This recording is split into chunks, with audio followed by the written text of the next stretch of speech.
Have you ever noticed how empty a Costco can feel in the final 15 minutes before closing? The massive warehouse, usually teeming with shoppers, suddenly becomes unsettlingly quiet. A few years ago, I worked as a night stalker at a Costco in Washington State. I used to think the worst part of the job was dealing with pallets or customers who lingered too long. That changed after the night I saw someone in the freezer aisle that made me question whether I was alone or being watched. It was a rainy Thursday night, and we were down to skeleton staff. I was assigned to restock the refrigerated section, mainly dairy and frozen goods. The store had officially closed at 8:30 p.m., but employees often stayed well past midnight.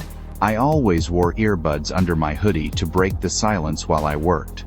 But that night, something made me pull them out. I had just finished loading tubs of sour cream when I heard footsteps, not heavy like a coworker's boots, but light, almost barefoot. I looked down the length of the freezer aisle, half expecting to see a fellow employee.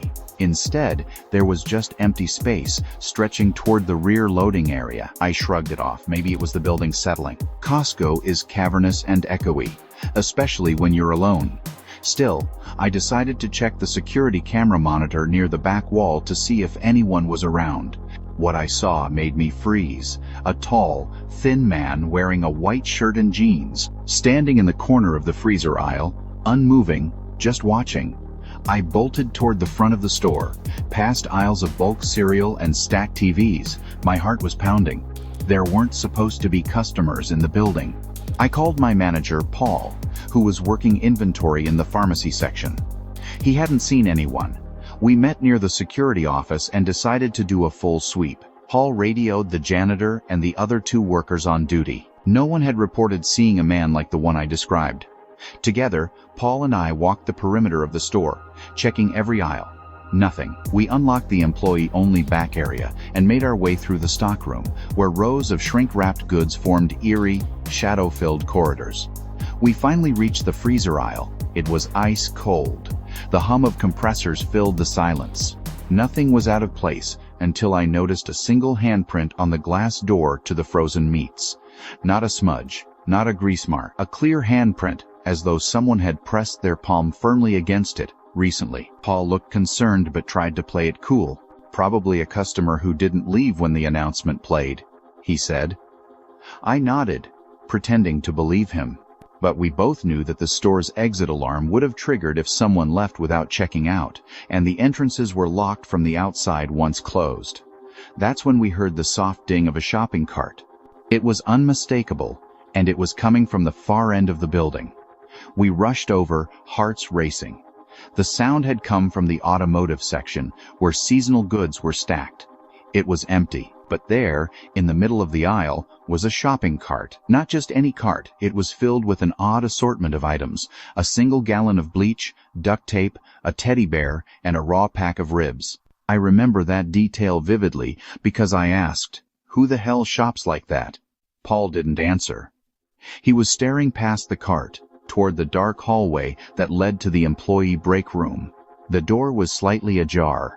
We slowly approached, and Paul called out, "Hello? This is store security. If you're in here, you need to leave now." No response. I pulled out my phone to record, just in case. We pushed the door open and stepped inside. The break room was empty. At first. Then we saw movement under the table, like someone had just crawled beneath it. Paul flipped the lights on, and we found nothing. Not a soul. Just a plastic Costco membership card lying on the floor. It didn't have a name, just a black stripe and the word guest in red. That's when the alarm sounded. The security system triggered in the rear receiving bay. Someone had opened the emergency fire door. We sprinted there, passing the now still shopping cart. The back door was wide open, and the freezing night air blasted into the loading dock. We stepped outside and scanned the lot. Nothing. No footsteps, no cars, no sign of anyone. We reviewed the security footage later. The cameras had gone fuzzy at the exact moment the cart appeared in the aisle. The figure, tall, pale, wearing white, could barely be made out standing just beyond the frozen meats, but his face was a blur. Not pixelated. Just wrong. I never saw that man again. A few days later, a regional manager came to the store and quietly upgraded our security systems. They never explained why. A few of us employees whispered about what happened, but nothing was ever made official. Paul eventually transferred to another location. As for me, I quit 2 months later. Every now and then, I still get chills when I pass by a Costco, and I never go near the freezer aisle after dark. I started working at Costco right after college, mostly late shifts. Closing time was my favorite. Once the last customers left, the place went eerily quiet. It's hard to describe the atmosphere of an empty Costco, the towering shelves, the humming lights, the faint echo of footsteps. It was peaceful, but sometimes too quiet. Almost unnatural. One Tuesday night, I stayed late to restock the frozen section. It was just me and 2 other employees finishing up before locking the doors. Around 10:30 p.m., I heard the intercom crackle a faint whisper, like someone trying to talk through static. "Hello?" I called out. My coworkers didn't hear it. They were at the opposite end of the store. I brushed it off. As I was stacking frozen pizzas, I felt something behind me, that prickling feeling like you're being watched. I turned and saw someone standing at the end of the aisle, a man, tall, wearing what looked like a hooded jacket. I called out, "Sir, we're closed." No answer. He didn't move. I blinked and he was gone. I went to check the security feed. The cameras had been glitching all night, but on one screen I caught a glimpse of him. He was walking down aisle 5, but moving strangely, like his steps skipped frames, almost like the footage itself was broken. I grabbed my radio to ask if anyone saw him, but the line was filled with static. Around 11 p.m., one of my coworkers, Jake, said he saw a shadow by the loading dock. We went together to check, but there was nothing, just the sound of the freezer units humming. That's when we realized the main doors weren't locked. We could have sworn we locked them earlier. We decided to sweep the store, aisle by aisle. As we passed aisle 9, we found something that made my blood run cold. A cart, half filled with items, but all of them were wrong. A single children's shoe, a broken clock, a photo frame with a picture of someone's face scratched out. None of these items came from the store. The power flickered, and the lights dimmed for just a second. When they came back on, the cart was gone. Just gone. Jake swore he saw a figure dart into the next aisle, but when we checked, there was nothing. No footsteps, no sound. We decided to check the cameras again, and that's when we saw something that made us freeze. On the screen, the man in the hood was standing right in front of the camera, looking directly at it. Only, we couldn't see his face. It was blurred, like the camera couldn't process it. Then, the screen went black. That's when the intercom came on again. This time, it wasn't static, it was a voice. Deep, raspy, saying, "You shouldn't be here." The words repeated, over and over. We ran. We didn't even lock up. We just ran. The next morning, management reviewed the footage. Most of it was gone, deleted. The only clip left was a single frame, me and Jake, standing in aisle 9, looking terrified. And in the background, behind us, the man's hooded silhouette. I quit the next day. Jake still works there, but he refuses to talk about that night. I've always loved shopping at Costco. I'd go every other Sunday after church, do my bulk buys, grab a hot dog, then head home. Nothing ever felt unsafe there. Big open aisles, bright lights, friendly staff. Until I saw the man in aisle 17. The first time I noticed him, I didn't think much of it. He was standing perfectly still by the storage bins, facing the shelf. I thought maybe he was reading a label, but when I came back around 5 minutes later, he hadn't moved an inch. Same posture, same direction, just still. I joked about it to my husband when I got home, but he shrugged it off. The next weekend, he came with me. As we pushed our cart through the store, I pointed to aisle 17. There. That's him. But the aisle was empty. I laughed it off. Maybe he was a regular. Maybe I just had an overactive imagination. The third time was different. I went alone again, and there he was, This time, he turned his head slightly when I passed, not fully, just enough for me to see that his eyes were wide open, too wide, and his pupils, they weren't right.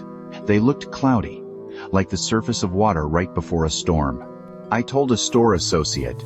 She said no one else had mentioned anything. I described him: black hoodie, tall, pale skin, unmoving. She paused, then asked, "Did you say aisle 17? When I nodded, her face changed. She said quietly, "We don't use that aisle for stocking anymore. Too many issues." I asked what she meant. She hesitated, then said, "Things fall. Shelves shift. We've had injuries.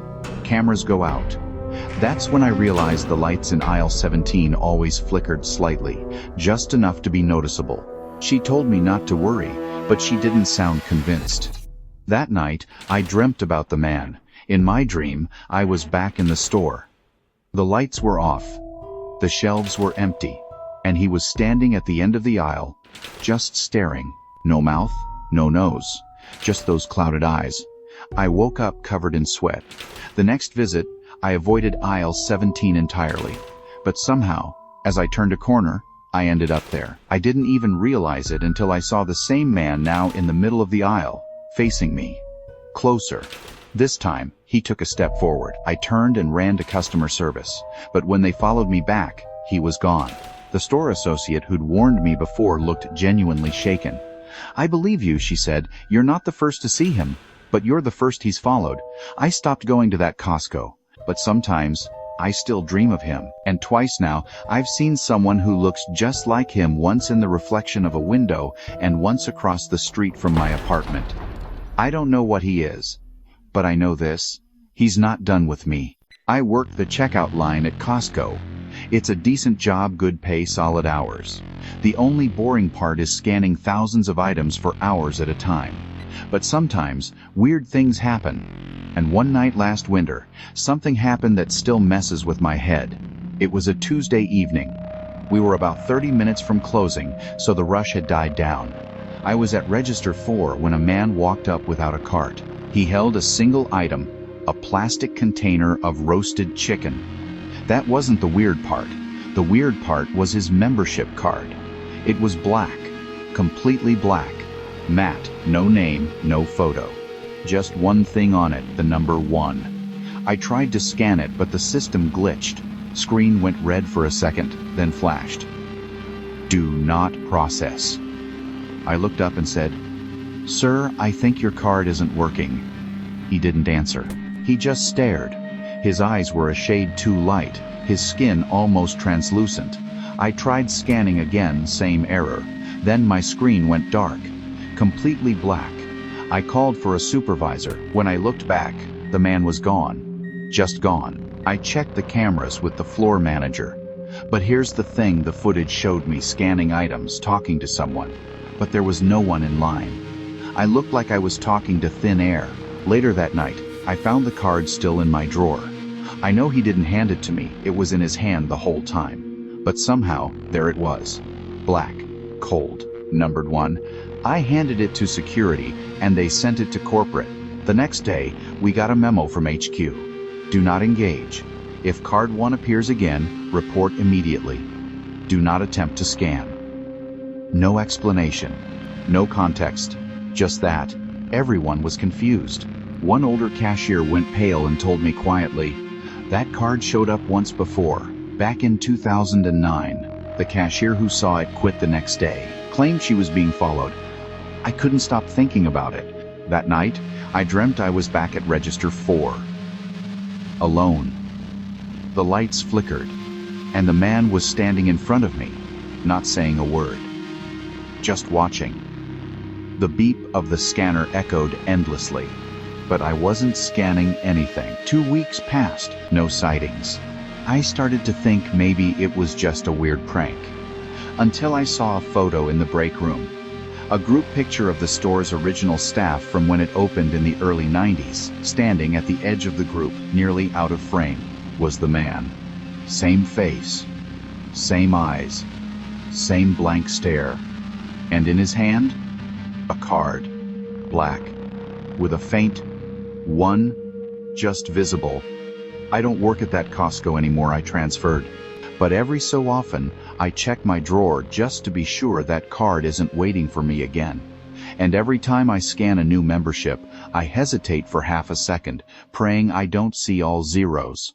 It wasn't just me who had strange encounters at that Costco. A few weeks after I transferred, I caught up with Marcus, one of the Night Stalkers.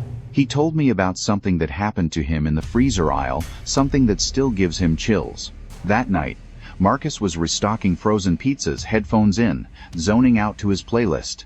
The store was closed, lights dimmed, and the only sounds were the hum of the freezers and the occasional beep from inventory scanners. Then, he noticed it, a sudden drop in temperature, colder than usual, even for the freezer section. He turned around and saw a figure at the far end of the aisle. At first, Marcus thought it was just another employee, until he realized the person wasn't wearing a uniform. Instead, the stranger was dressed in all black, standing completely still, holding what looked like a single rotisserie chicken, just like the one I'd seen before. The man's eyes locked on Marcus. He felt rooted to the spot, breath fogging in the freezing air. The stranger slowly raised his hand, revealing a black card mat with the same one printed on it.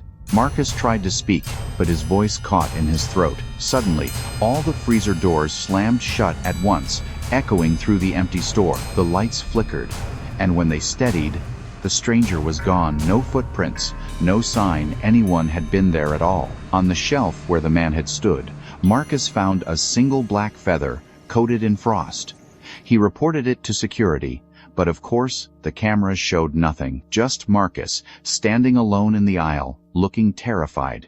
Now, every Night Stalker checks the freezer aisle twice before locking up, and every so often, someone finds a black feather frozen and out of place. Maybe the man with the black card is still out there waiting for the next person to see him. Or maybe he never really leaves.